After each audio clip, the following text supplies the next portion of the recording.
Hello. Hello.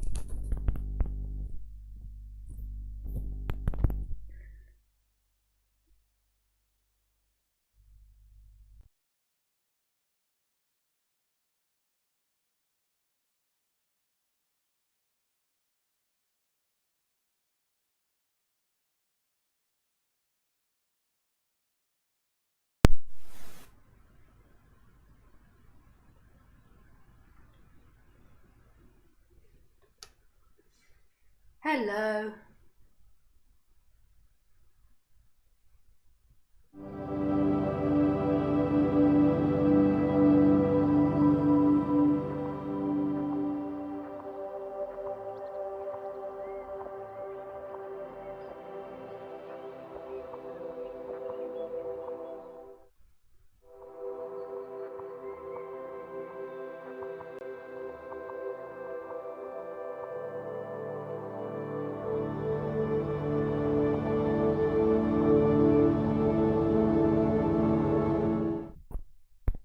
Hello. It's working. My partner is just running downstairs. Yeah. I'm so sorry. Yeah. This is the way it goes with me. If you like to follow me, you have to put up with the fact that I have audio hiccups. I'm sorry. Yeah. As a bit of a perfectionist, I would love to iron them out and make them non-existent, but it doesn't look like that is going to happen anytime soon. Yeah. Okay, so let's begin with meditation. So,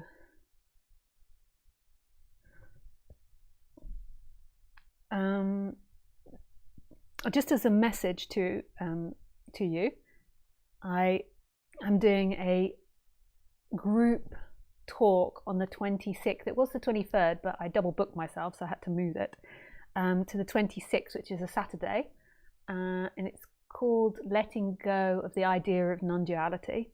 And I'm only having 18 people. Like last time, I think there were like 30 or 40 people. And this time I just wanted to create a more smaller group so I can see everybody.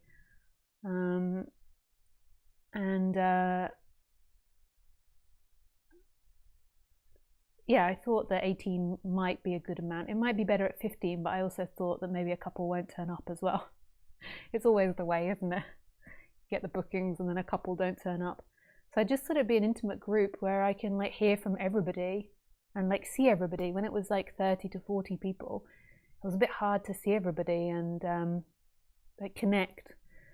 And I just like the idea of a small group where people can meet other people that are into non-duality and hear from other people into non-duality. Yeah. And I like the title of Letting Go of the Idea of Non-Duality, because that is such a big attachment. Yeah, so just to advertise that, and then also advertise Osborne's channel. He edits clips of my talks and puts them on a channel called Lisa Cairns video clips Osborne's channel, and you can find it linked to my channel. And yeah, he does really great clips and puts titles on them and takes out all my audio not working. Maybe he could make a video one day of all the times my audio doesn't work. That's a joke, Osborne, don't do that. That would be a terrible video. But all my reactions, the bloopers. Yeah. And all the time I'm sitting there speaking and there's no audio. Yeah. And I also am doing a retreat at the end of May, the 23rd of May. No, the 21st of May till the end of May 28th or something. I can't. It's a week's long. It's not really a retreat. It's a conference. It's not live-in, so you just come to the talks every day. But you can find out information about that on my website, and you can find a link to that in the box below. Yes, I did the advertisements. Woohoo! Okay, so let's begin.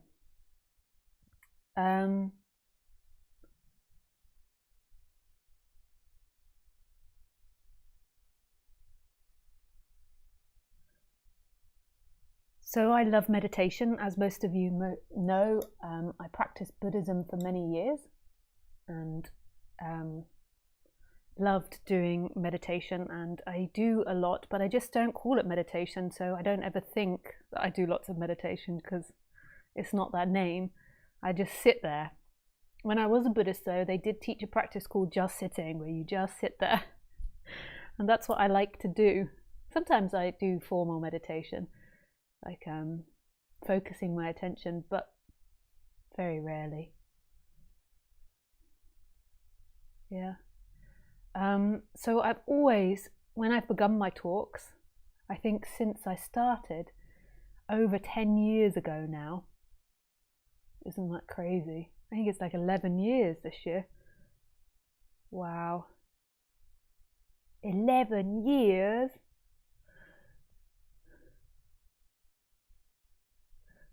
Yeah, so since I started my talks, or talking about it, I've always done loads of silent sitting. In the beginning, I just used to do it and sit there in silence and just kind of feel like people would understand what I was doing. But I came to realize that most people don't. They're like, what is she doing? So now I explain it a bit more. So what I'm doing is I'm just sitting there and just letting my mind go wherever it wants. Just not trying to do anything to stop it, to prevent it. The only time that I do formal meditation, or I stop that, is if I go into trauma. I've got particular trauma thoughts. So if they arise, then I will then either stop doing meditation and do something else, or I will start doing a practice where I focus my mind. Sometimes I don't catch it and I'm off in trauma. So we all have trauma thoughts. For me, it's I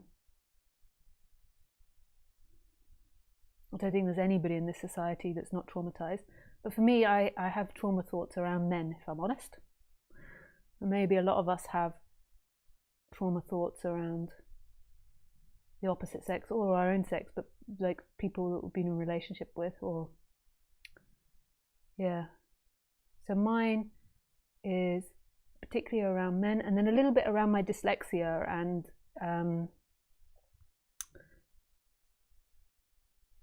yeah, like a feeling like I've done something wrong. I also get that around men as well, which is so not true. But it's trauma thoughts, and it's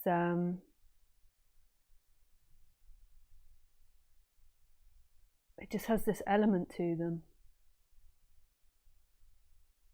I'm just talking about mine just to help you notice yours. Everybody will have them. So for me, with my dyslexia ones, it can be about paperwork that I haven't done. Maybe you don't call them trauma thoughts, maybe you'd call them stress thoughts or something. But it can be about paperwork that I haven't done, or some paperwork that's complex, something like that. Yeah, and with the men, I don't really want to go into that. Yeah.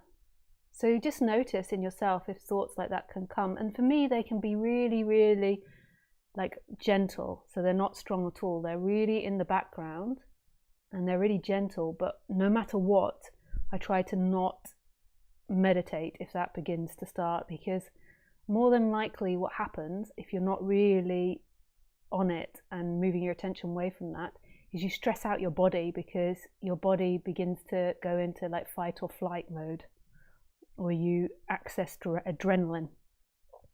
Yeah. So I just tell you that so you can notice that if you're doing the just sitting. It's never good to just sit with trauma. My experience is if you've got particular traumas in particular areas, which I think most of us do, it's never good to sit and meditate through that. I think that you need to do trauma work for that, and if it comes up when you're meditating, do something else, get your mind off it, and then come back to it when that's past. Otherwise what happens is your circle in the thoughts and they'll become exacerbated. Yeah. Can also be like shameful thoughts as well. Maybe that, like, we don't need to call them trauma. It could be shameful thoughts or guilty thoughts. It's anything that's stressing out your body and producing adrenaline. It's like a habit in the mind. Yeah. It doesn't mean that there's somebody there or not there. It's a habit which arises with all these body-mind mechanisms. It's the ability to think in time. Yes. So the other ones that you can do, and you can do these, so if you begin to have stressful thoughts, you can begin to practice, but more than likely you won't be strong enough to negate it. So I would recommend just doing something else if it comes. So the other ones is the mindfulness of breathing, which is just following the breath. So every time you breathe in, you follow the breath and you count. And then you keep counting, ascending up to number 10. And when you get to 10, you start again. And it's just following the breath. Don't worry if you go off into lots of thinking and you get up to like 943,000. And then you realize, oh shit, I was only going to go to 10. Like, don't worry about that. It's not about judging yourself or doing it wrong or right. It's just about bringing yourself back. And every time you bring yourself back, it's like, whoa, yeah. And that's the good condition. It's not like, oh, I'm a bad boy.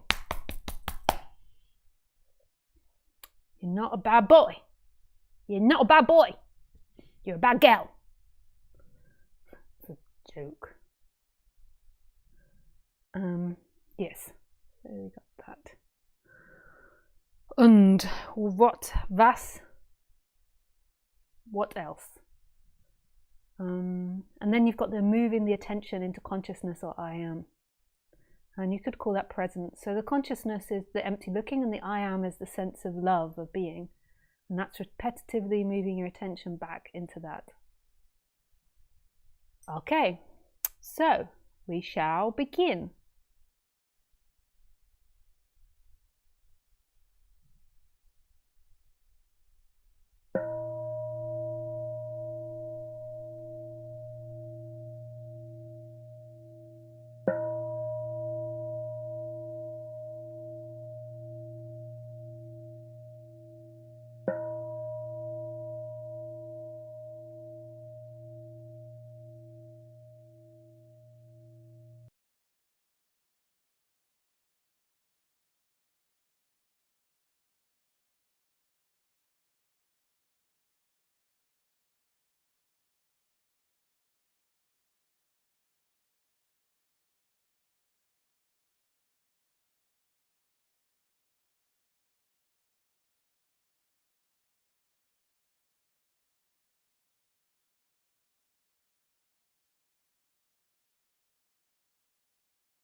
Hello!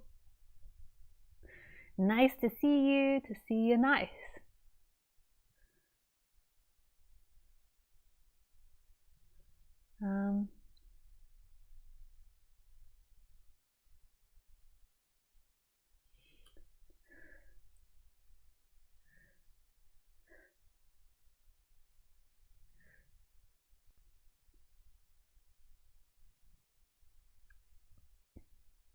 So we shall begin, but I've forgotten what the talk's title is. What is it? The talk's title is The Beauty and the Confusion Around Neo Advaita. Yeah, lovely. So nice. So nice. Okay.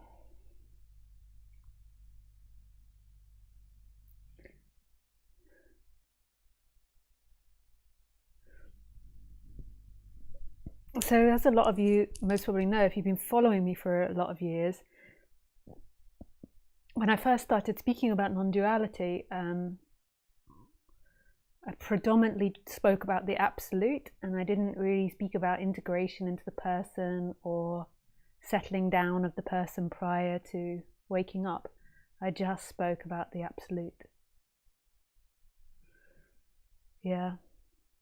And I loved it. I found it just super beautiful, and it was just what wanted to come out of my mouth. Yeah, and it just was really nourishing speaking in that way. Like my body just really came alive speaking like that. And I spoke very simply. I didn't really go into many stories, just kept pointing to the absolute and just dismissed anything personal. Yeah. And then I think in about 2016 or 17, I began to change. I think it was more 2016. So I started speaking in 2011. So 5 years. Yeah.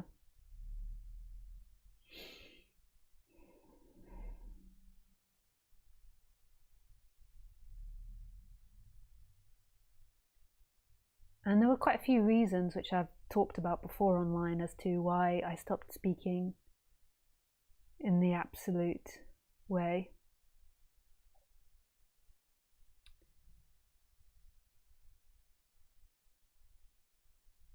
It felt like from here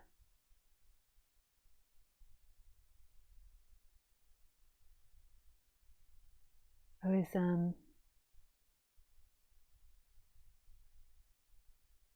like slapped around a bit. Yeah. This could really go into story time now. I'm not sure if it's what you want to hear. Yeah, so the slapping around was, for those first 5 years, meeting seekers and becoming a public figure on the internet and speaking with people and meeting people in person. I spoke a lot in India in the first years and in Thailand. And I think I came back to Europe in 2013. Yeah. I think I went to India again, I can't remember.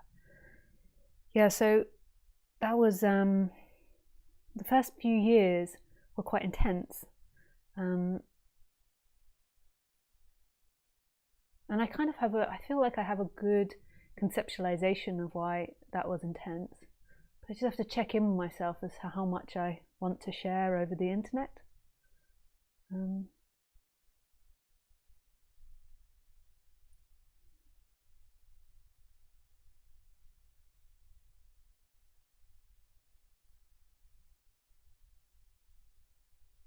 I think the best way to say it is that I didn't have the correct boundaries for being a public speaker. I'm not sure if anybody is ready for that, for being a public person.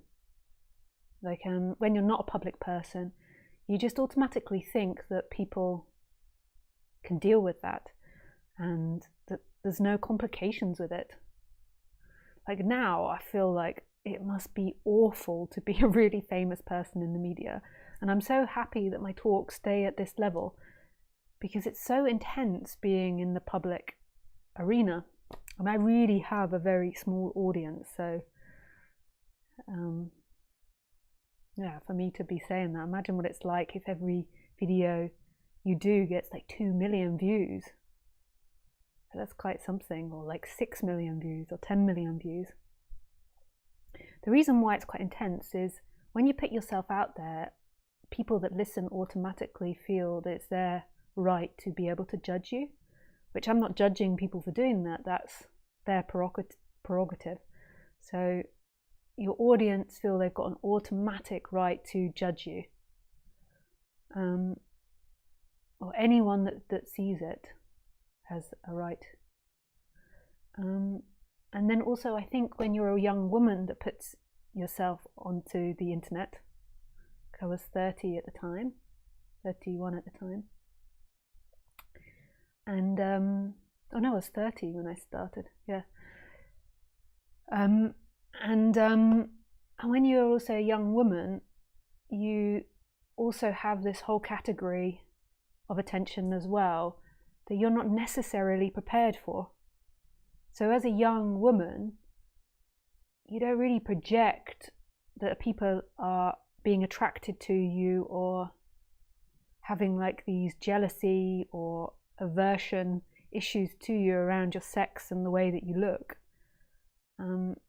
because that's just the way you look, and you don't really think about it. If you're a young woman, you don't really think about the fact that men are attracted to you. You obviously think about it when you're attracted to a man, but you don't really think about it. And then also their disbalance with that, like, so what they do with that as well. Yeah, and I think all of these things made me very unprepared to be a talker. And then adding on to that, speaking about Neo Advaita, when in 2011 it really wasn't on the internet, like non-duality was, but it was really not popular.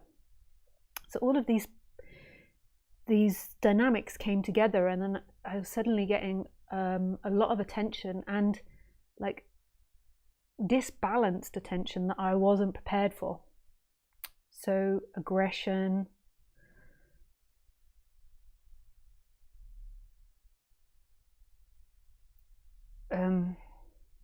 people following you too intensely. You could put that into another word, but I just don't want to put that and say that online.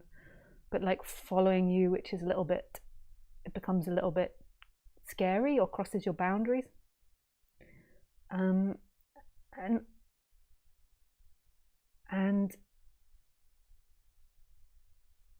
this combination, so of not being many other Neo Advaita non-duality speakers out there and young women out there that speak about it. Now there's loads.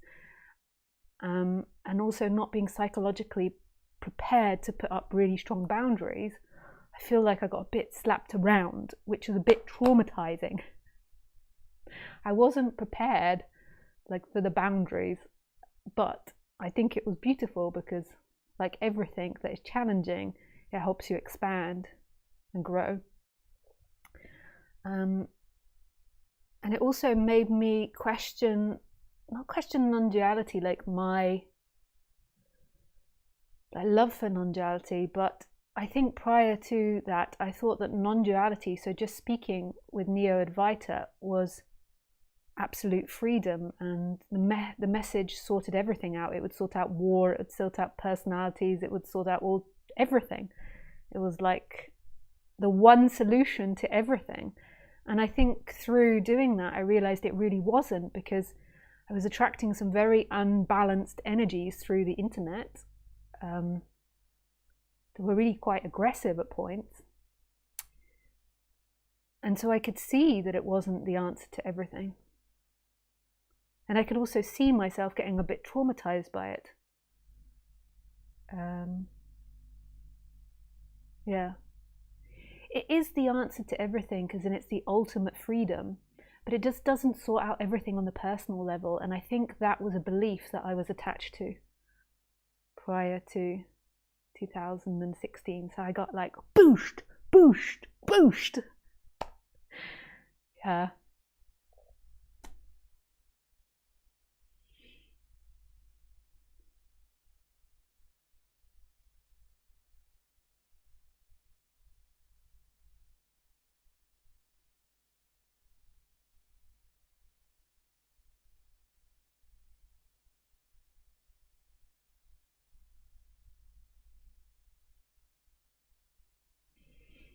And so then I think that I had to heal a part in me from those 5 years of being a speaker and not having the correct boundaries, which were there because of trauma which had happened in childhood, and also because nobody is prepared for becoming a public person. We don't get training for that in school because the internet in this form didn't exist when I was in school.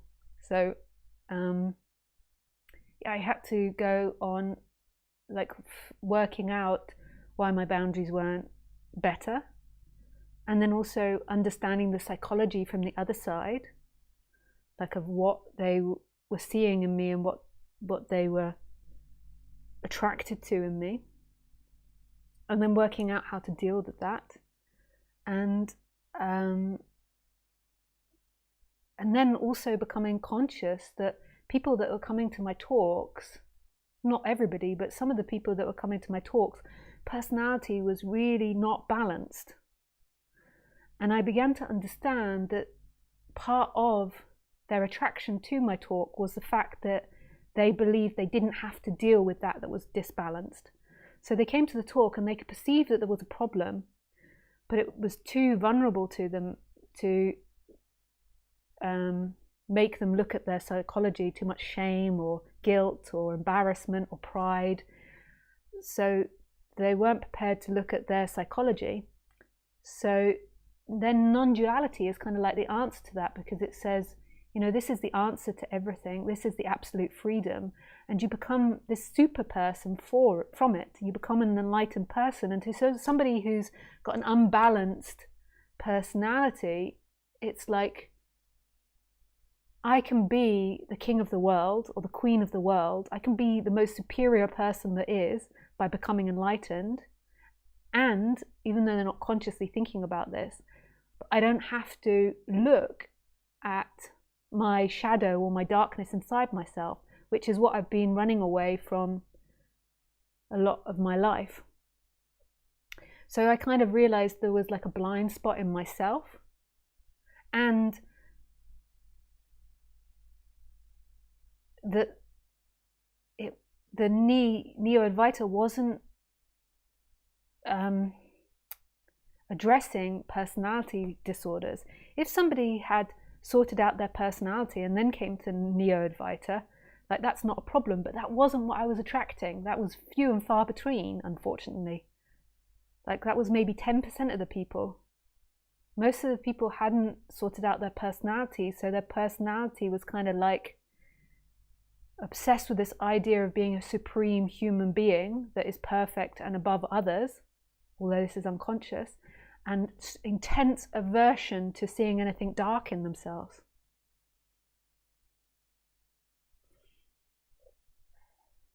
Yeah, it was sad.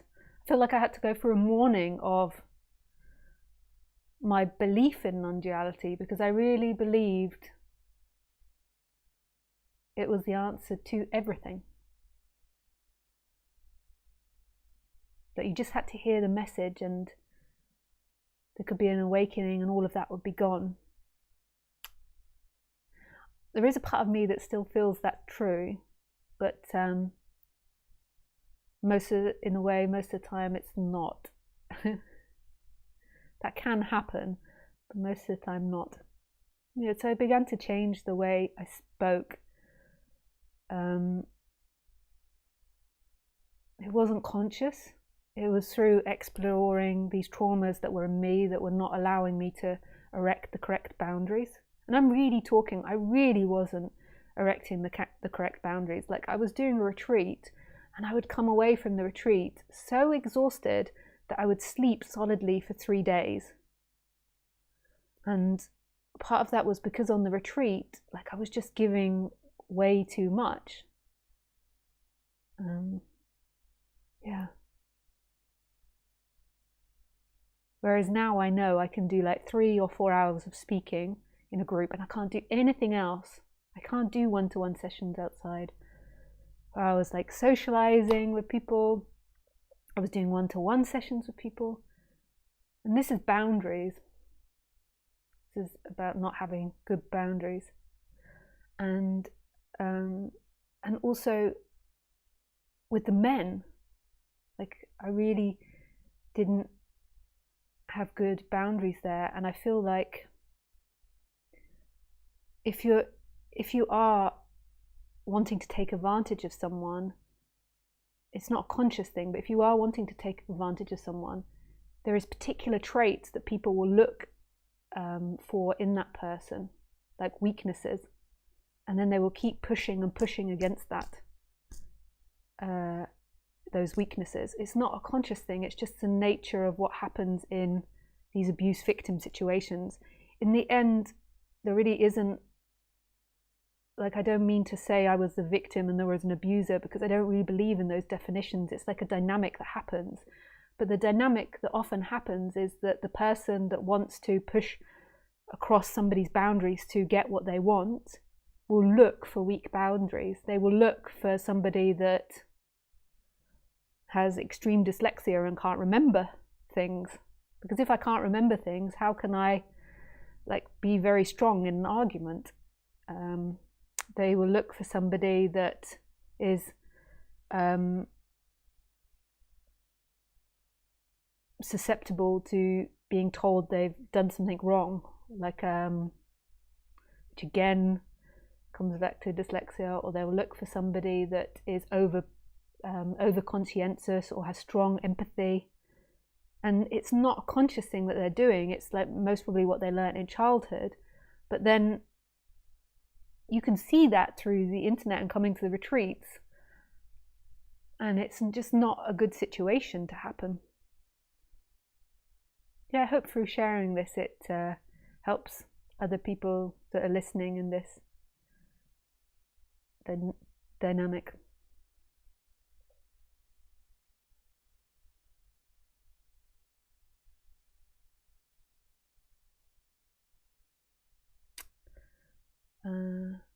Yeah, so there's over, and ironically, as I began to heal these boundaries in myself and began to understand them better, it could also be that I aged, and so because I'm not in that younger age range anymore, it stopped. But over the years, the difficulties that I had with men through the internet and inappropriate emails and repetitive emails and very horrible, scary comments decreased. So as I progressed through that, it decreased. I also think it's because I maybe became more sturdy in myself. I'm not sure though if that put it off. But it also could be age as well, because I do think that women that are putting themselves on the internet between the age of like 0 to like 35 or maybe 40 are more vulnerable. Yeah.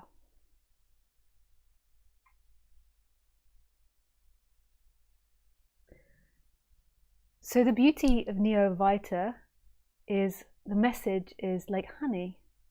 It's so beautiful. Like this continuous pointing to this is it, this is it. There is no time. And if you really listen beyond the personality, it's like a bird song to this moment. It's like calling you home. It's like a meditation. It's this resonance that happens, which is so beautiful. You could call it the absolute when the absolute is spoken of. And I really think it's beautiful. I hear it now and my whole body is like, I still love the subject as much as when I first heard it.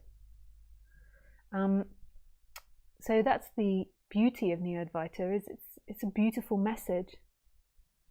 The difficulty of it, I think, is what I've said, is that it often attracts people that don't want to look at their shit. And I then think in those people it just exacerbates their shit. It gives it, you know, like they begin to, it just, yeah, exacerbates it.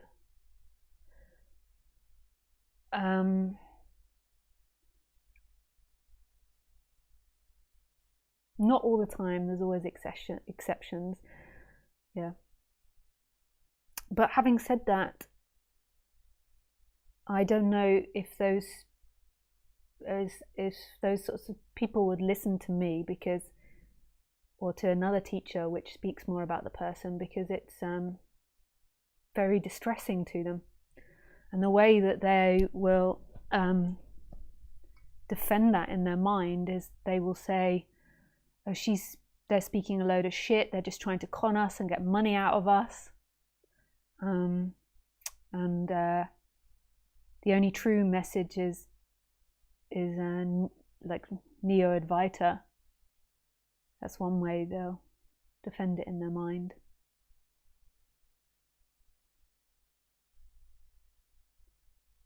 Yeah, I do think that like there is some form of truth in that, but I don't think them saying it comes from truth. I think there's an energy of like an openness, like not a truth as in like I'm conning you or that other people are conning you. It's just that this idea that there is a somebody that's going to become enlightened isn't true. So in that initial idea, that is true. And it's not that everybody else is conning you for money or something. It's not that way at all, because the Neo Advaita teachers charge and are more popular than, mostly more popular in the non-duality scene than the non-Neo Advaita teachers. So I don't think that's the case. But it does come with this problem when you begin to speak about the person, is that the mind thinks, okay, I'm going to do these things and I'm going to become enlightened. Whereas to me, you just deal with the personality, because more than likely non-duality will be heard when the personality is more calm. If the personality is deep in seeking, it's highly unlikely that non-duality will be heard. And you know, experience this for yourself. Like, when you resonate with me is more than likely when your personality is more in peace. Sometimes maybe when your personality is like you're really in hell and discomfort, you hear it and it settles it down. But like when you really resonate with this message, it's more when your personality is at peace, and then you really like have these openings. Yeah.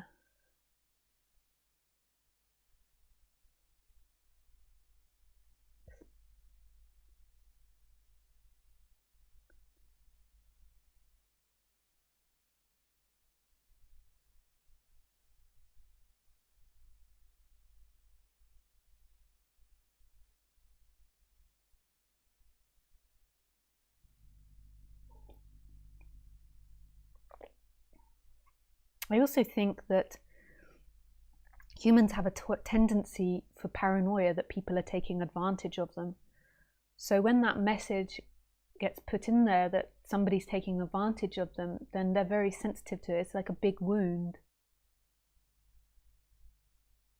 So, but how would I be taking advantage of you in these talks? Like, if this is a strong issue that you're having with me now, like, I'm not asking you for money. I just put these talks out. I do one-to-one sessions, and I do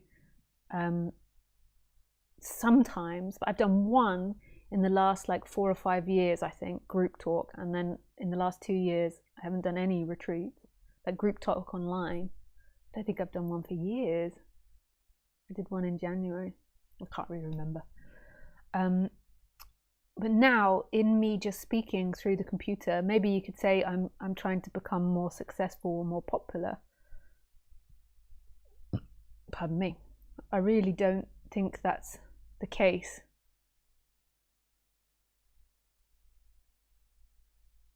I think that this is about my limit of what I can do in being in the public forum.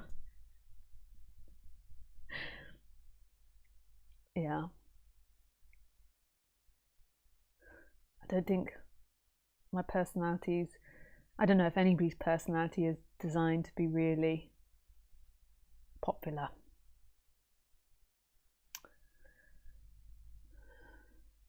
Yeah.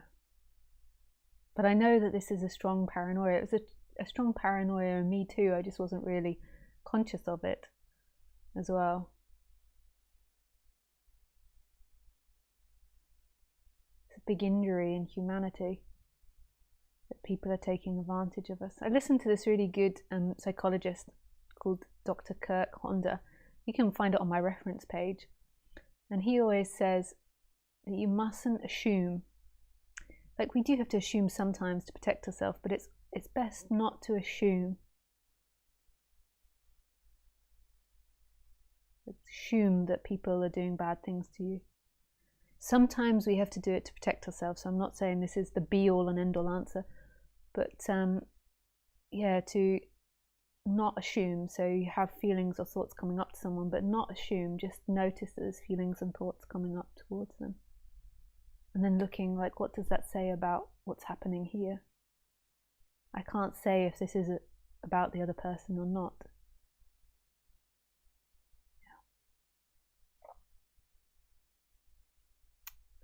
Yeah. So now let's go to some more non-dual pointing. Non-dual pointing. So what is Neo Advaita? To all of those that still feel lost in the person and don't really know what's being talked about by the absolute. We don't have to call it Neo Advaita. That's such a Neo Advaita, neo post modernism, neo post modernism.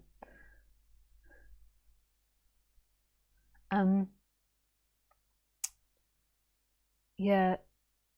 So you just do talking about the absolute. So right now, I love it. Right now, you might think that there is a Lisa here speaking to you, especially because I've just told you all these stories. And you might think that those stories are Lisa. We could say the body has those stories. So the body has seemingly had these experiences and the body has these stories. And that adds to the character of Lisa. But the character of Lisa isn't a fixed thing. The character of Lisa is in fluctuation and changes with emotions, changes with thoughts, with ideas, with new experiences. It's like a constant evolution, the character of Lisa, just like your characters. It's not a fixed thing.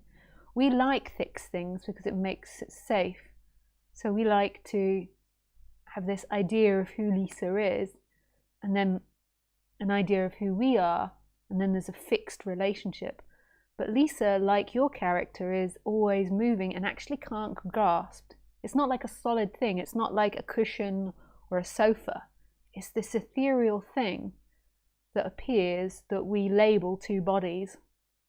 So for my dog Khaleesi, if you've never heard of her before, she doesn't believe that she's a street dog from Thailand. She doesn't know that she belongs to Lisa, or that she lives in Europe, or that her owner speaks English, or that she gets the best food in the dog world. She doesn't know that she should have more gratitude for her food and how much it costs us. Hello, Khaleesi? Yeah. She doesn't know that she's eating a chicken which was once alive. Like, she doesn't have this character as her, but her body has character, and there's stories that you can put to her, but it's an ethereal thing that's always changing. To her, it's gone. The idea that who she is, or that her character is somebody that was from Thailand, is like absolutely redundant. It's like gone. It's like, you what, love? I come from Thailand. No, I don't. I come from here. I'm here. What a bloody moron. She thinks I come from Thailand. She can't remember Thailand. She doesn't even know it's called Thailand. She's from here. Here.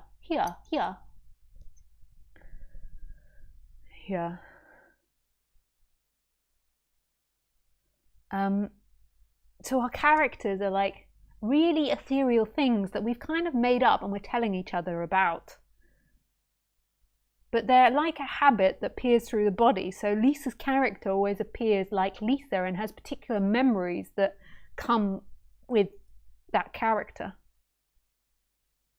So right now, non-duality is being expressed through the Lisa character, which she always does the kind of same, wears the same kind of earrings, puffs up her hair sometimes it's flat.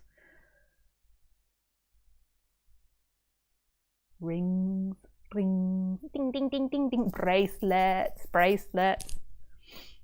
Yeah.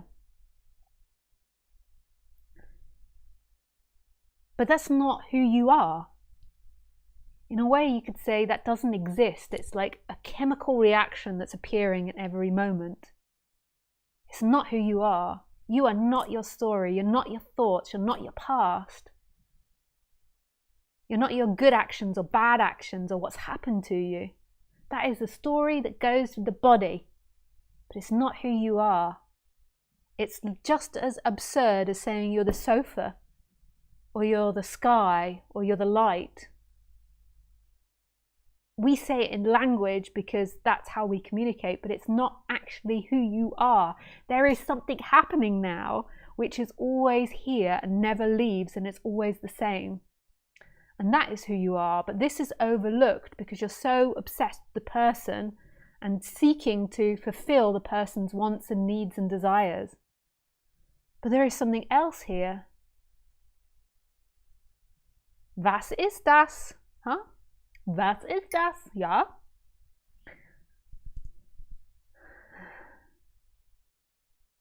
And that can't really be named. I mean, I could say it's consciousness. But what is consciousness? I don't mean consciousness that's somewhere in the head, separate from things. But there is always an awakeness. If there was no awakeness, there would be no thing. So awakeness is fundamental. You could also say life, but not life as in a particular thing or an idea.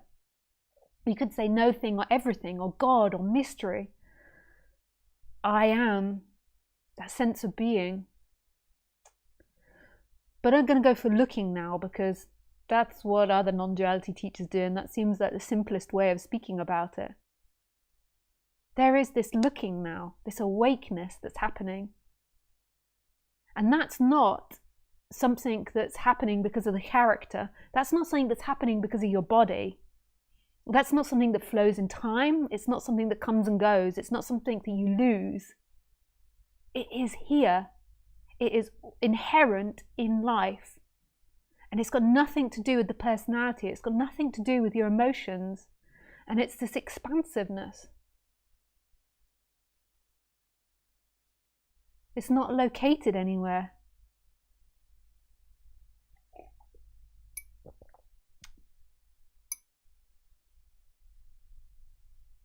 It's not inside your brain. It doesn't die with your body. It doesn't belong to your person. You don't get consciousness because your person exists. The consciousness is.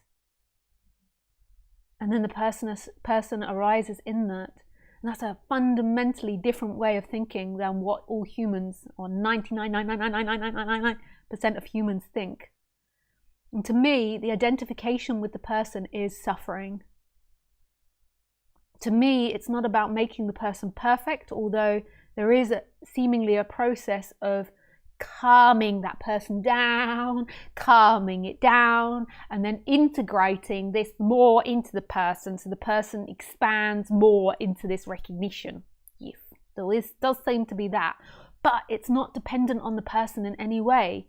There is always this awakeness. You're not dead now. There's not non-existence. There is existence.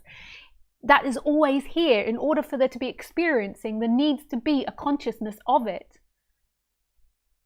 Otherwise it would be non-experiencing. It would be nothing, nothing, nothing, nothing.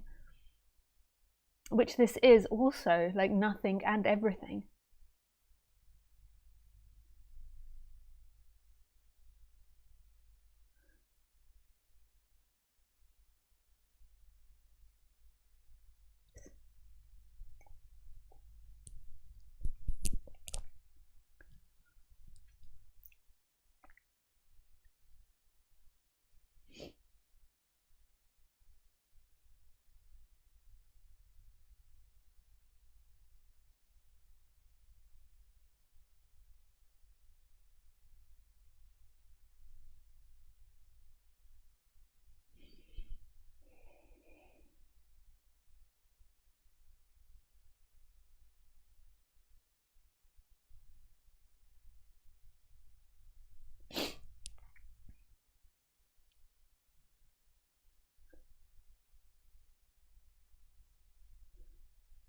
Yeah, baby, yeah.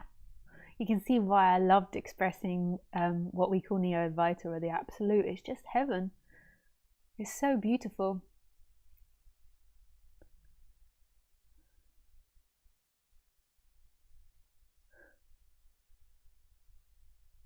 So what is looking now?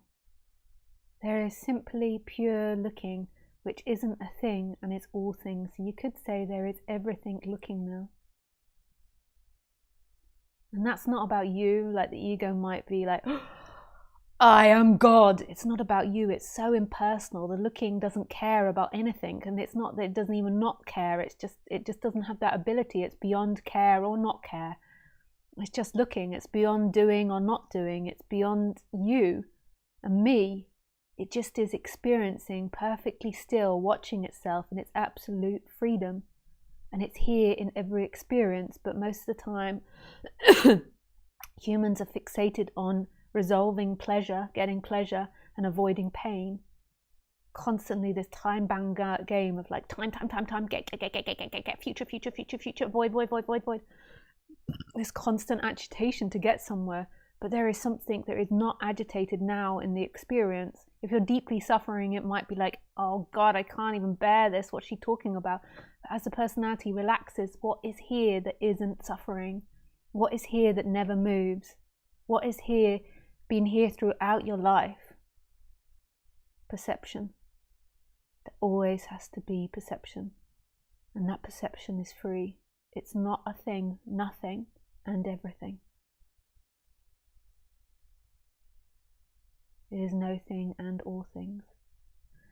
And that perception comes with this sense of being, which is love.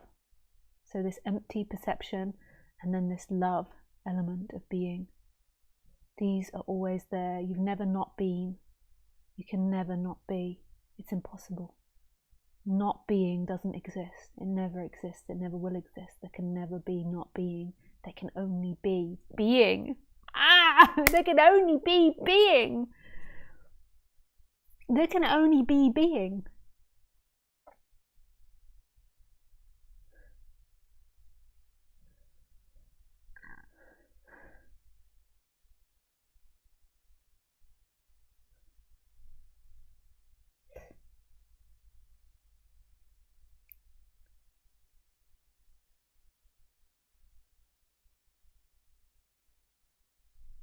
There can only be being. Excuse me. I've got a frog in my throat. Robert.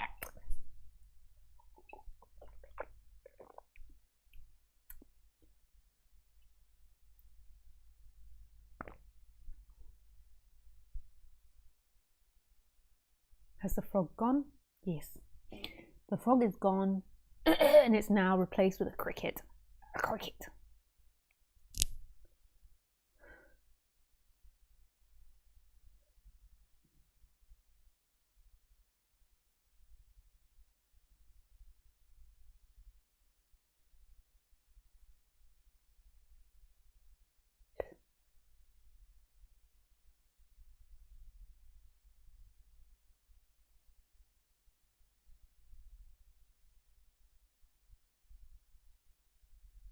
What has never left? What always is? Find this place, but not you finding this place.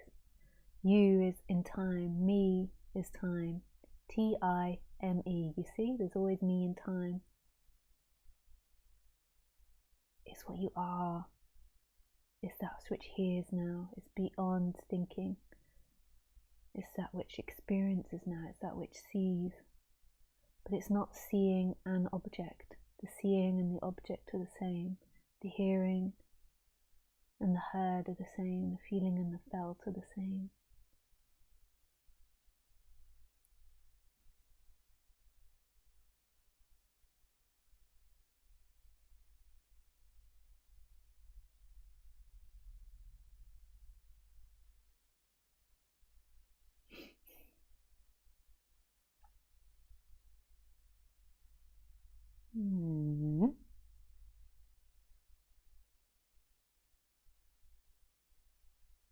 Okay, we can go to questions now.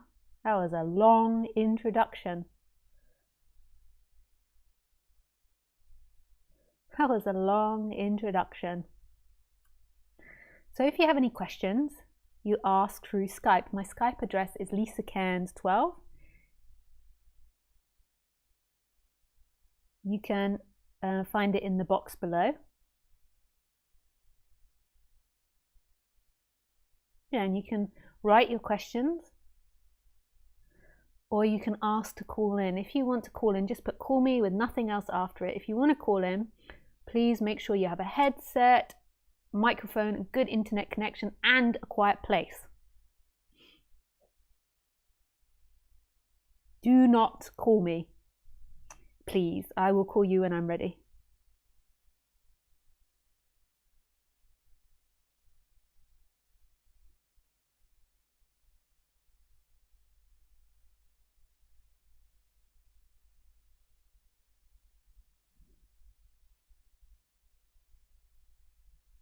Okay, so James Taylor says that he would like to call, so yes.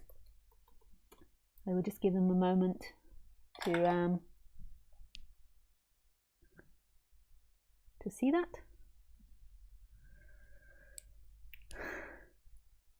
Yes, James Taylor.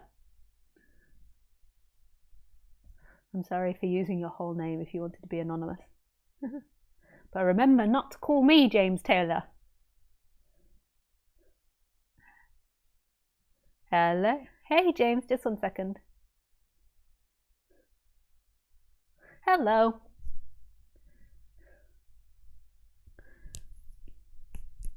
Yeah, pleasure.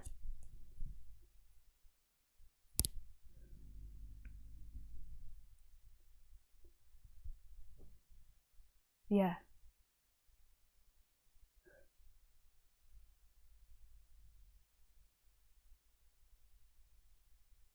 Yeah.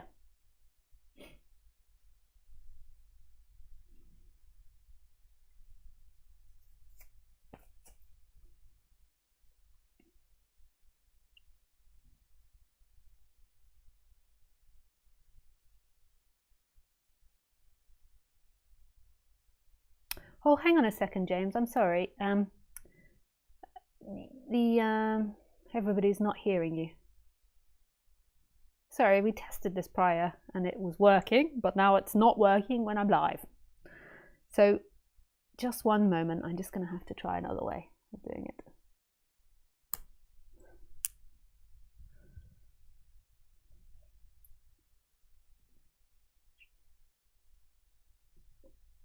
Okay. Okay, now you can speak. Go. Yeah, kind of come. Can you hear me? Yeah, I can hear you. Yeah, thanks, James. Can you hear me? Yeah. So kind of, particularly recently in the past week and a half, I've kind of really come to an understanding that what I am is that which is aware of what's going on, and it's kind of always there. I've had a number of kind of realizations around that, and over the space of 4 years of really thinking about non-duality. I guess my question is, I don't know if I'm missing something, because it doesn't translate into really an experiential thing. It doesn't translate into sort of unconditional love, or I still I still, a lot of the time, am identified with the character. Yeah. And I kind of like, I get like I'm sort of no thing or nothingness, or kind of, but also at the same time kind of everything, and everything is this not a thing. And I don't think I'm just saying those words like because I've heard them before. It kind of makes sense to me, but it's not an embodied experience. Yeah. I was wondering if I could ask if you had any, maybe like a pointer or something to, maybe something on the level of the person that has to be dealt with, or I don't know. Yeah, sure. So I'll just go from the basics. So you might feel like I'm telling you things you already know, but I will then get more into detail about you specifically, James. Okay? Sure, no worries. I'm just going to mute you while I speak, just because I have to put you through my computer, okay? Okay. So what I would first of all say is, if you imagine it like a sky. So you've most probably heard this before, James. This analogy. So if we say the sunlight is the freedom, like the recognition that you are sunlight is the freedom, and there are these like thick clouds. So there is light all around you, even though there's thick clouds, but you can't see its sunlight. So you feel like who you are is the person stood on the ground. You can't see that you're this sunlight that's shining in the sky because there's these thick clouds there. And the thick clouds, you could say, is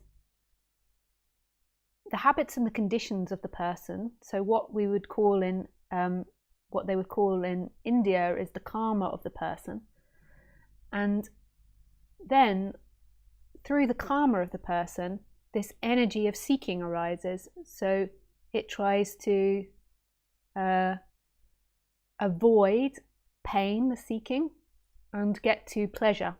So for example, say if you have like a karma that you didn't get very much attention when you were a child because you had lots of siblings.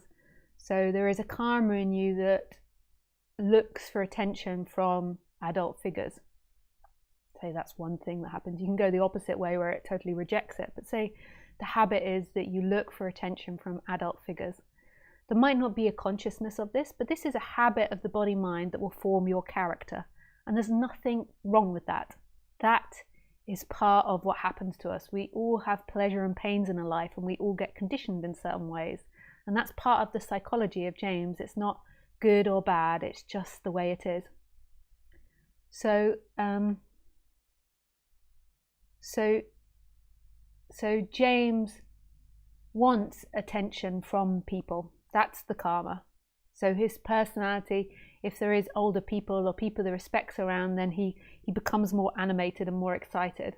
A bit like my dog Khaleesi. So she doesn't suffer, but she has these traits because she's a street dog. If there's people sitting on a bench with plastic bags, she always gets excited, a bit more excited around them, or somebody carrying plastic bag. And I know it's because when she was in Thailand, tourists that came out of the shops and sat with plastic bags or had plastic bags often gave the dog tidbits. And so she's got this predisposition to it. It's a conditioning.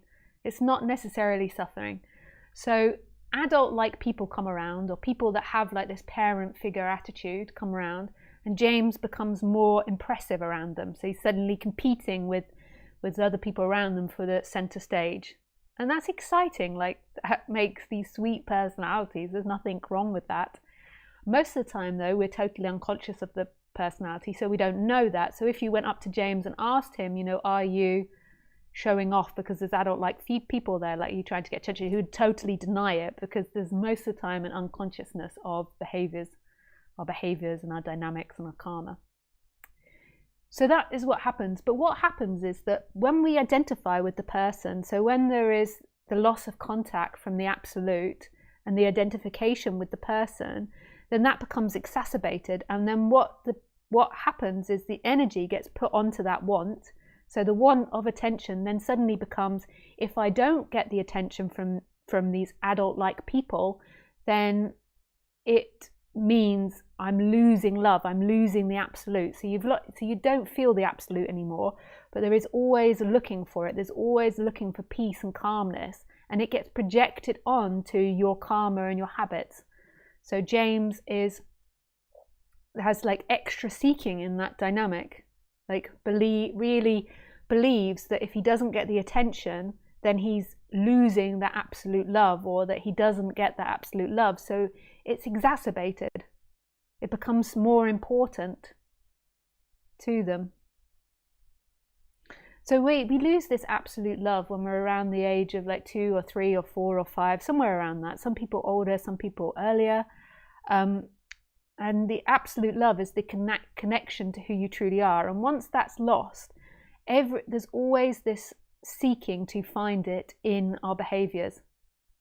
So it's like we become attached to the karma of these body-mind mechanisms, rather than it just being the karma of these body-mind mechanisms that in front of certain people there is like an interest of being, the body is interested in being more exciting and more available to these people rather than other types of people.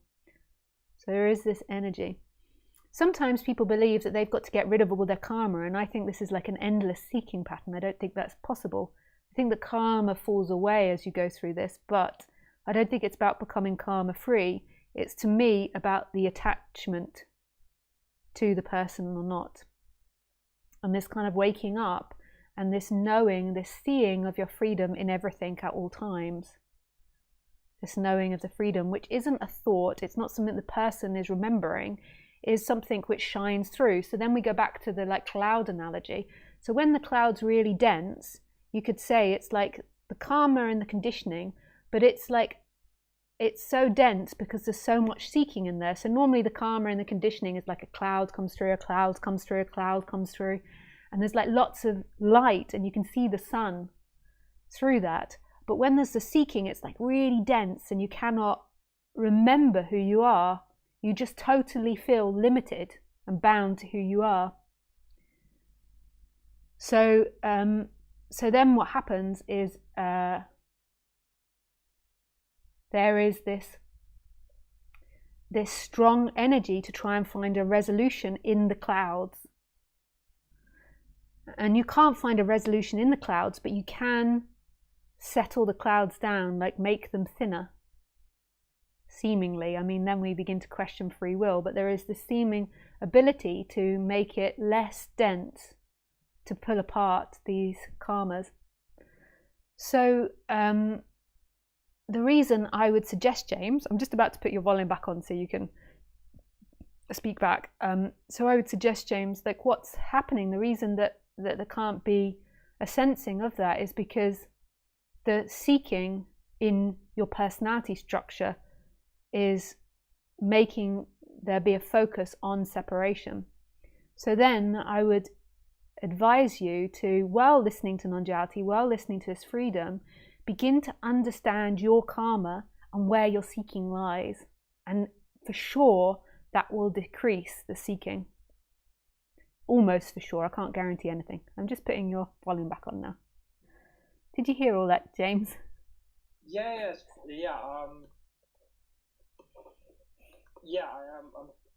I'm just writing some stuff down. Yeah, take your time. You can go into silence while you do that. Yeah, no, that's. I mean, it's. I think, I think it's right. Whatever you said, everything you said. Yeah, it makes sense. Kind of. It's I can't really explain how it makes sense, but it does. Oh, nice. And do any more questions arise from that? I just have one more. Mm-hmm. I kind of noticing, I guess, awareness.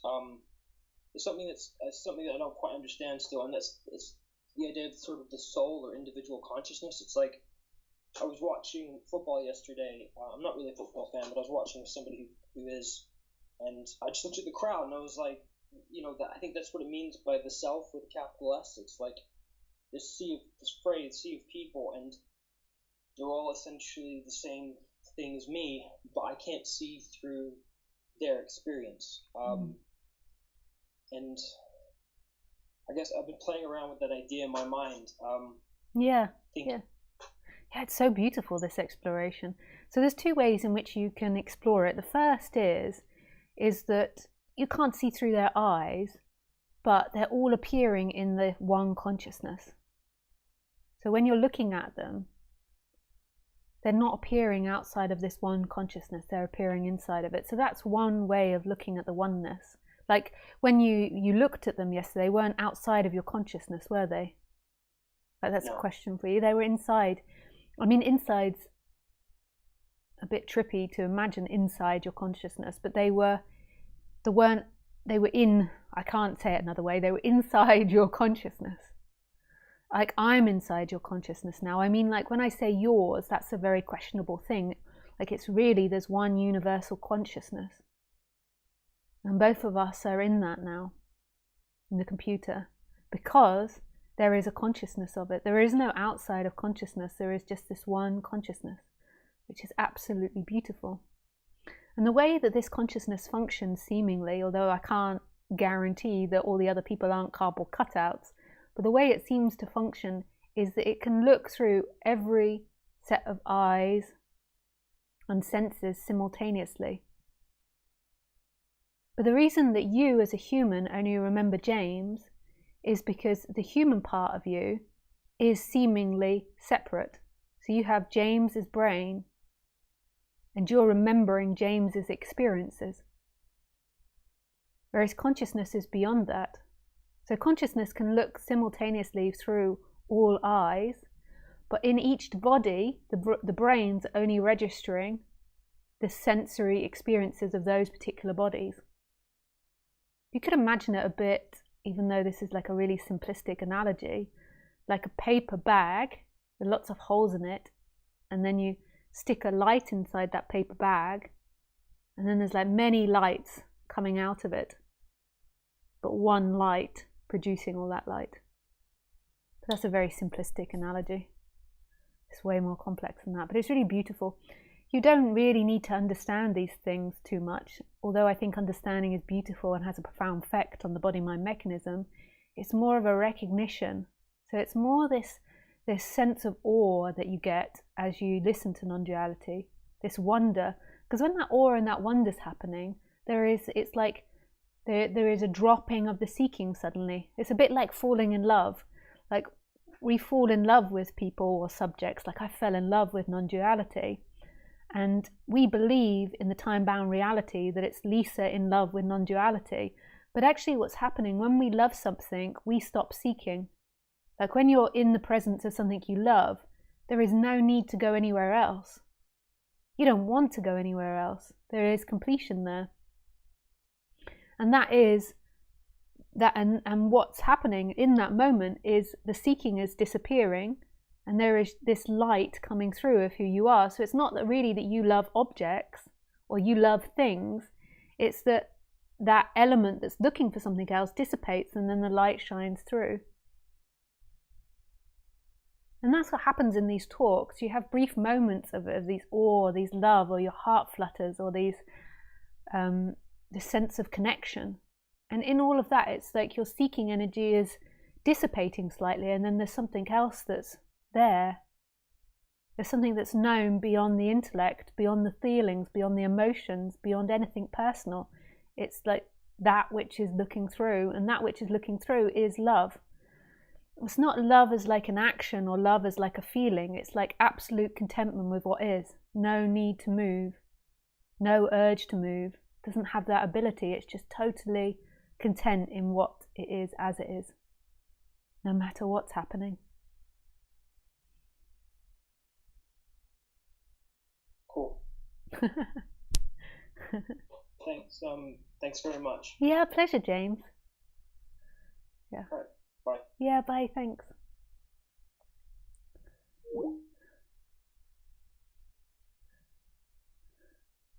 Hey, Thomas.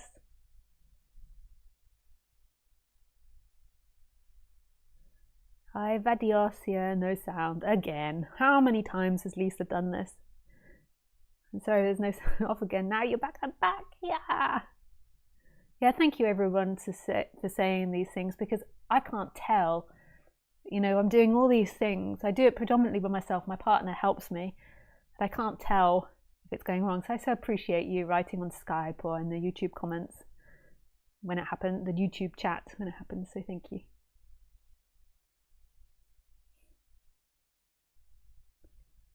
Just check to see. So if you want to call in, please put call me and nothing else afterwards, because calls get priority. Okay, so Jackie. Hey Jackie, lovely to hear from you. Hi Lisa, great to see you. Love your hair. Danke Jackie. I have a question. Do you still dream at night, and do you need 8 hours of sleep? Thanks. Yes and yes. I dream, and I normally do about 5 or 6 sleep cycles, I think. So I think that's right for you, like between 7 and 8 hours.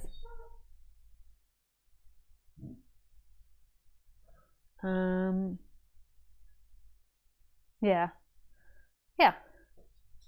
Thanks, Jackie. Hello, Waleed. How does one stay present around others? How does one let go of controlling oneself socially when anxiety and identification keeps control going? Hey, Waleed. So, thank you so much for your question, Waleed. I hope I'm pronouncing your name right. English people are renowned for being terrible at pronunciation of anything that isn't Christian. So I'm sure that is Christian, but Christian English. Like, yeah. And added with my dyslexia, it's no good. Waleed. Yeah, how does one stay present around others? How does one let go of controlling oneself?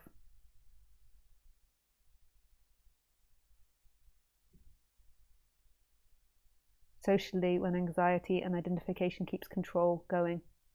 Yeah, I just realized that my comment then about English people maybe wasn't a very good thing to do, to say, because we're so diverse. Maybe a little bit judgmental of English people. Yeah. So how does one stay present around others? So this is personal stuff. This is personality stuff.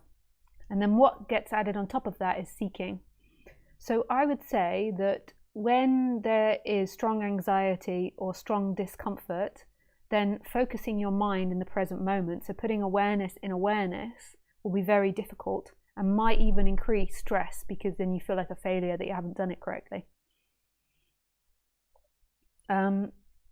So I would then go the other way around. So I would then go from the bottom up, as Roger Castillo would say, and work with someone. Oh, no calling people. Hang on, just let me put that off. No calling people. Remember, I call you.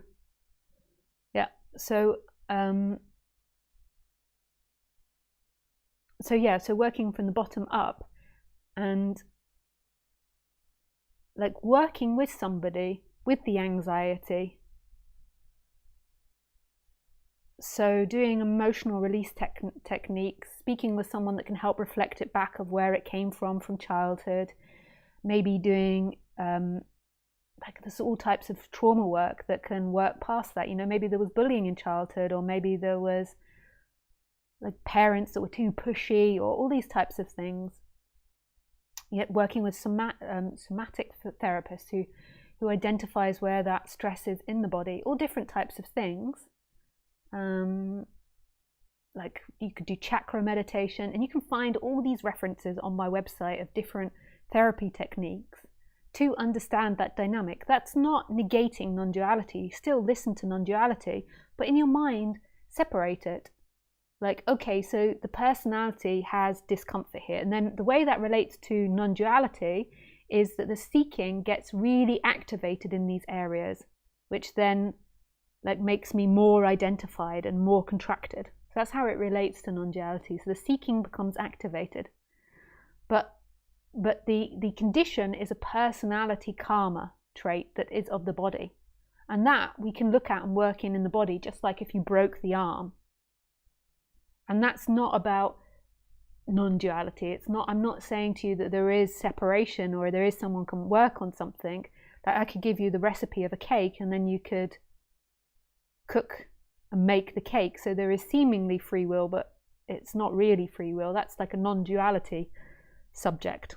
So like trying to split it up in your mind so you don't get it confused. But there is something in your karma which is preventing you from being social. And there are so many great techniques out there. Like I still work on my trauma. I've talked about it today with everybody. That is like an ongoing process, because you know it's like you get over trauma and then you might be in a traumatic situation. Like you could be really free internally and then you're in a war zone or something, and then there is immense trauma that needs to be digested and let go from the body.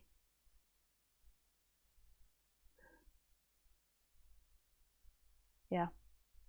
So Waleed, that would be my suggestion, is to work with someone, go into a group, like look this up on the internet and work on it from a personality level. So it's bottom up, but still listen to non-duality, but separate them in the mind. It's not like I have to get rid of my anxiety in order to recognize myself. This isn't true. It's just that this is causing problem in your life, and then it causes lots of seeking. And then that makes non-duality harder to hear because the clouds become very dense. Hope that made sense, Waleed. Danke, Waleed. No sound, Lisa. No sound, Lisa. Yes, sound we have. You had it working just briefly. Yes. Yeah. Yeah, thanks, Nick, for your messages and the pictures. I also appreciate everyone jumping in, trying to tell me. Yeah, we did practice the Skype beforehand, but guess what? It stopped working when we were live again. It didn't work last week. Hi, Lisa. I'm confused about how psychology and non-duality mix, thanks. Well, they don't really mix. They're two different things, in a way. Like if you break your arm, you go to a medical doctor. If you've had trauma or difficult conditioning or find it hard interacting in the world or finding your way, then you go to somebody that helps you work with that. And then non-duality is the message of what is beyond all of that. The problem is with non-duality is if you've got dense contraction and suffering, then it's most probably impossible to hear non-duality, what's beyond that.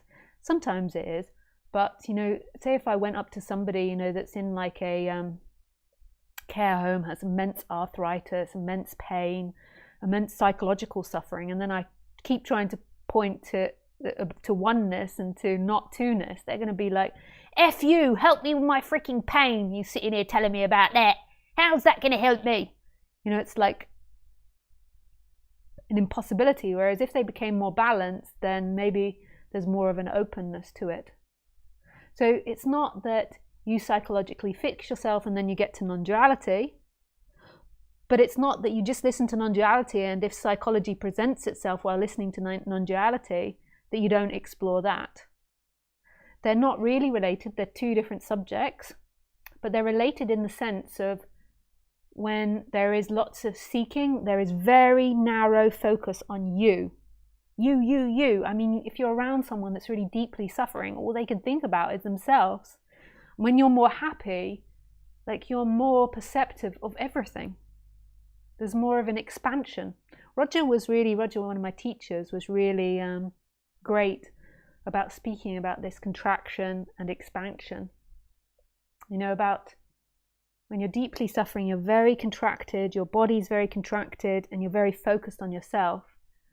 And as you become more happy and free, everything opens up, like your energy, who you are, feels expansive.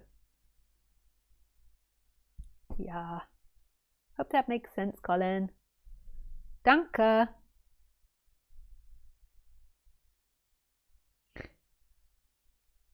Call me, Birch. Yes, Birch. I will call.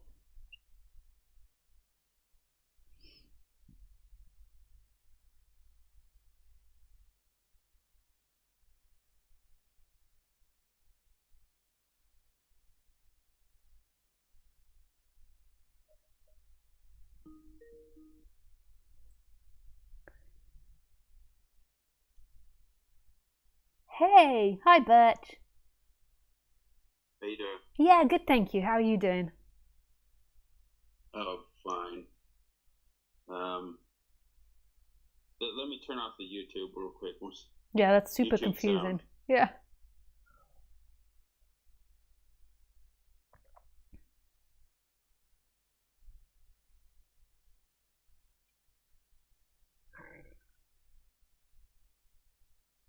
Oh, okay. I don't know how to do that, but anyways, you still there? Yeah, I'm still here, yeah. Okay. Um, yeah, I have a few questions, so I maybe can be brief about some of them. But how would you define Neo Advaita? Neo Advaita I would define, and I could be wrong about other people's definition. I think there is a Wikipedia page on it. I would define Neo Advaita when the people tend to predominantly speak about the absolute and don't really engage in speaking about the person at all. Okay. All right. Yeah, I've come across that for sure. Hmm. And so you're saying that you kind of evolved from that into integrating the personal feelings more at a certain point?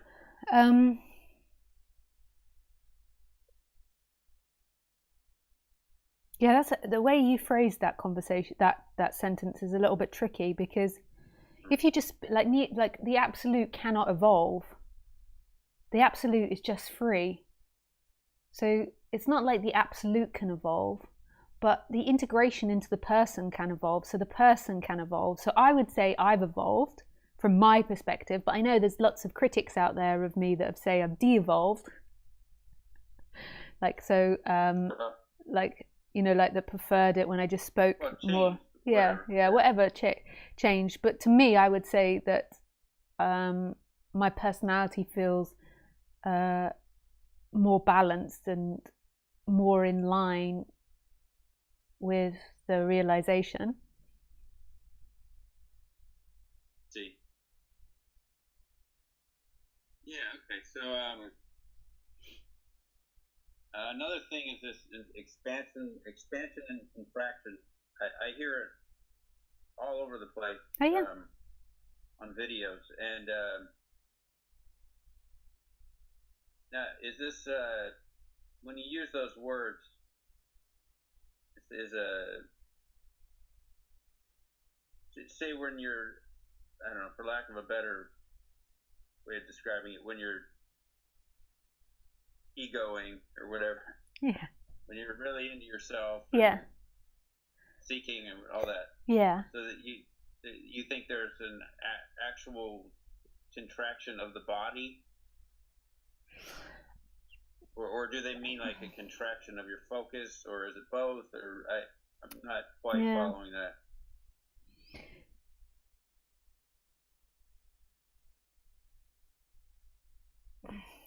Maybe it's more related to focus, but it's not really personal focus. It's just that which is looking and experiencing isn't limited to the body. But when you're really seeking a lot, then there's so much attention in the body that expansiveness of what you are is seemingly veiled.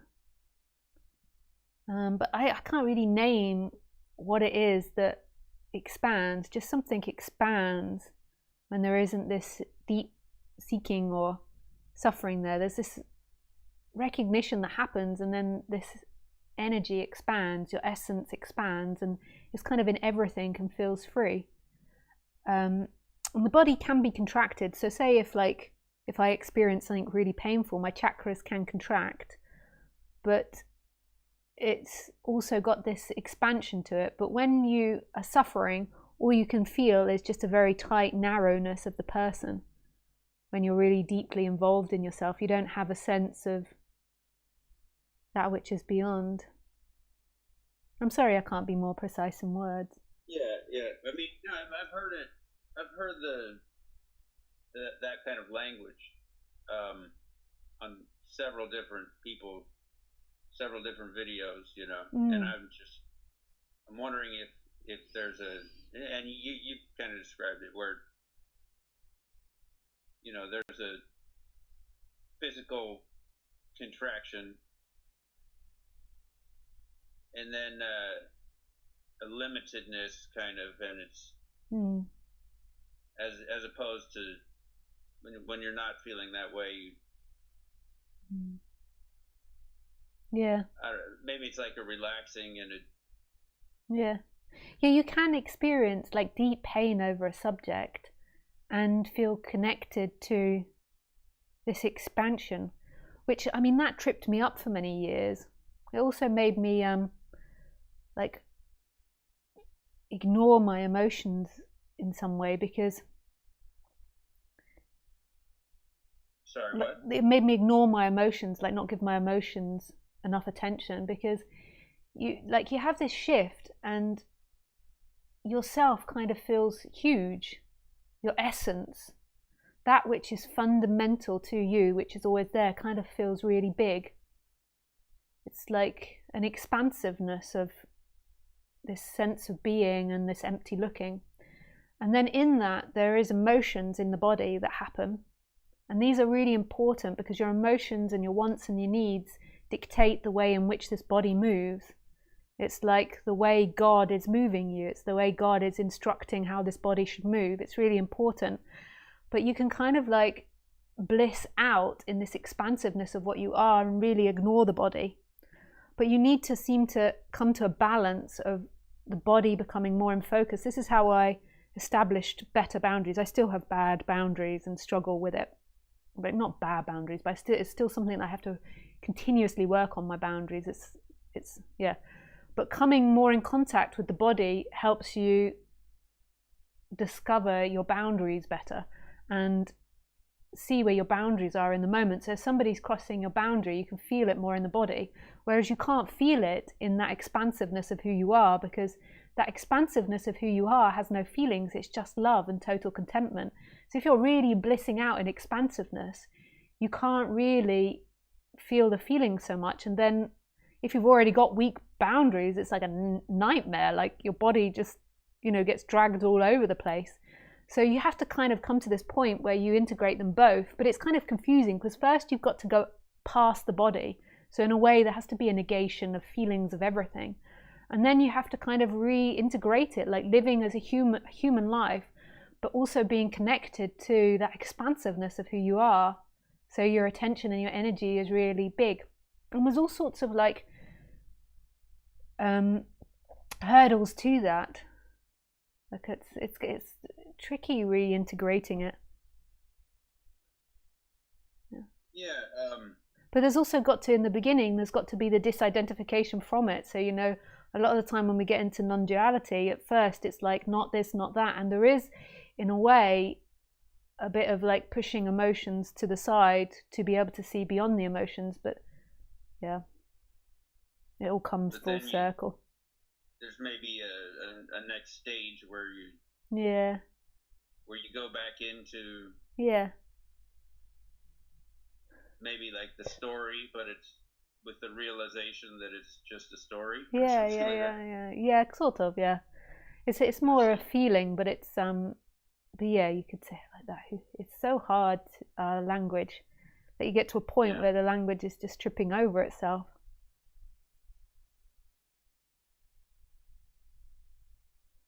Yeah.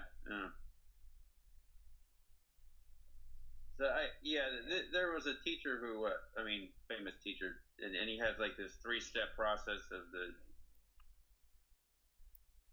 neti, and then becoming disassociated with the world and objects, and then going back into the world as the 3rd step, realizing that it's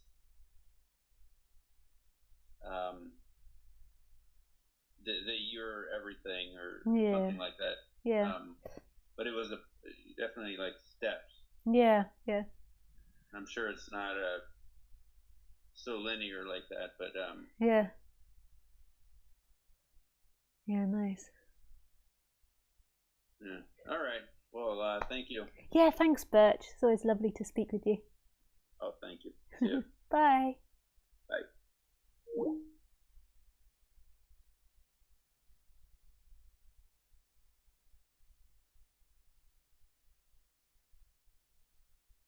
Hi.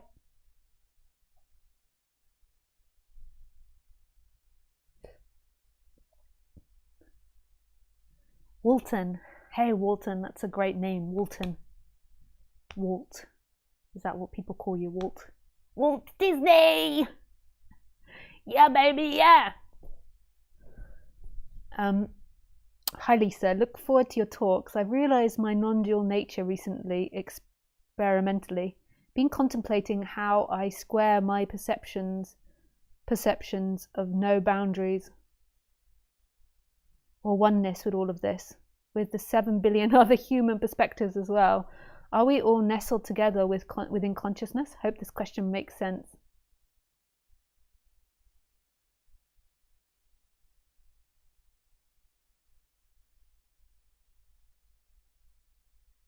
Experientially, sorry, not experimentally. Recently, experientially.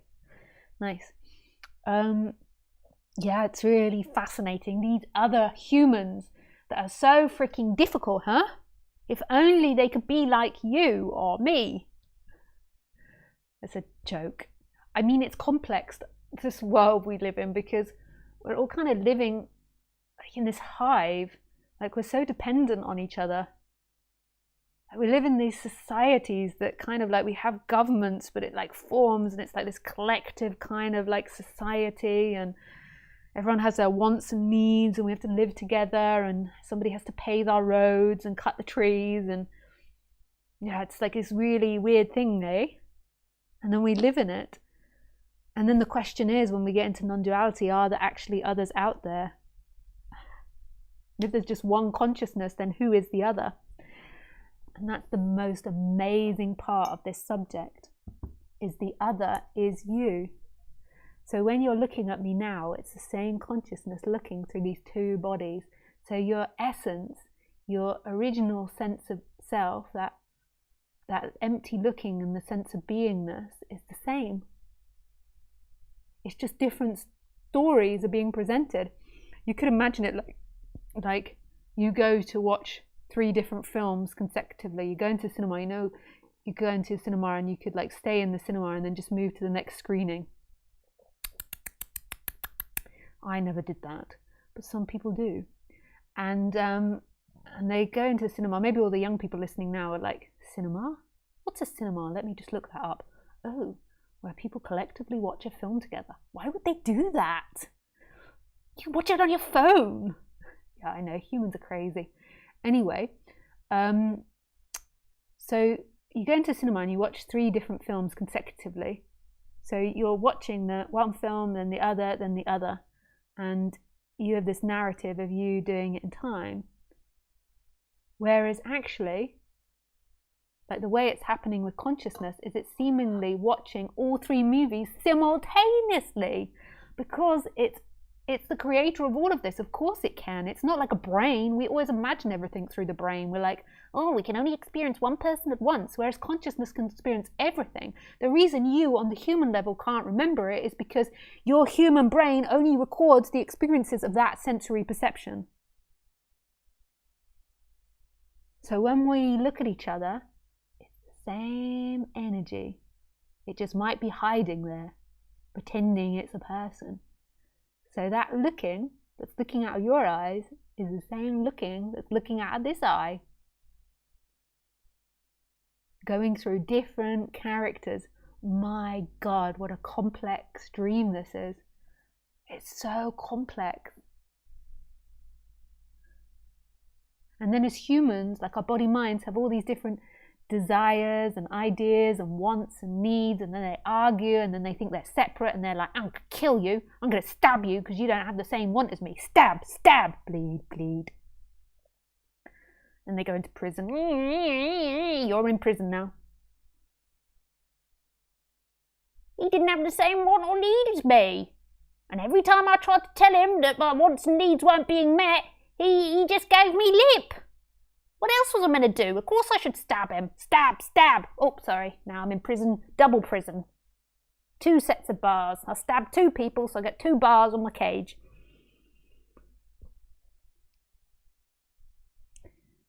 Sorry, I'm a right old player.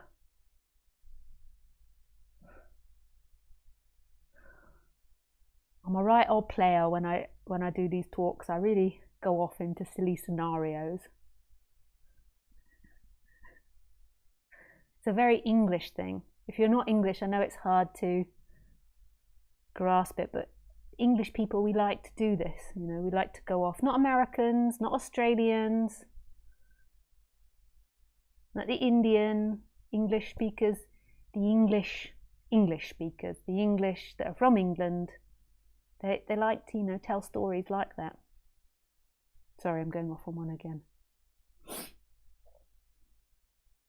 Oh my God, fantastic answer, argument. Danke. Yeah, thank you, Walton. Walt Disney. I mean, like, that's really like being named after a king to have the name Walton, isn't it? You can't get better than Walt Disney. Well, actually, maybe you can, but marginally. Hey, Lisa. Hi, Lloyd. Hope you're having a great Sunday. Danke. About 2 weeks ago, I was doing an inquiry on looking for the present moment. I looked and noticed there was no moment, and I had a subtle awakening. Yeah, there is no moment. There is no here and now. There is only this, and it's untalkable. You can't think about it. You can't imagine it. It's just,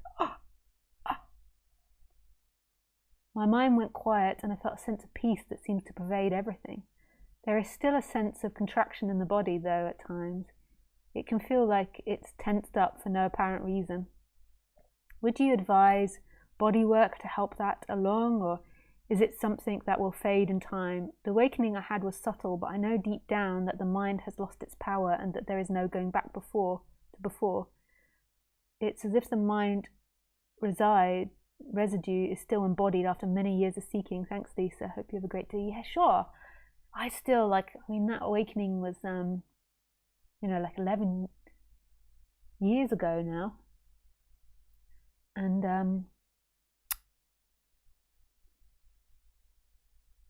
I still have residues coming out of the body. So yeah, I'd recommend all types of therapeutic processes. Anything you fancy. Massage, talk therapy, EMDR, somatic therapy, chakra, meditation, anything you feel like. Yeah, just get the body moving. Dance therapy, shake it out. Yeah. And this is an ongoing process of integrating it more and more into the body. It never ends. Like, nothing in this world ever ends, so how could that possibly end?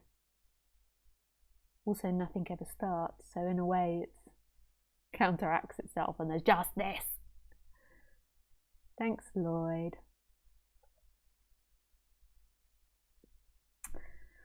Okay, that is enough. That is 2 hours. I apologize for the beginning, the audio being late. I am trying to be on time, and maybe some people in America and Canada and maybe some parts of South America didn't realize that they changed time and Europe didn't. And maybe, yeah, you thought it was me, but it wasn't. Yeah. So, yeah. And if you want to join me for my group Zoom talk on the 26th of March, you need to sign up now because I think there's only 4 or 5 places left. You can find that on my website under Zoom talks, maybe? Yeah.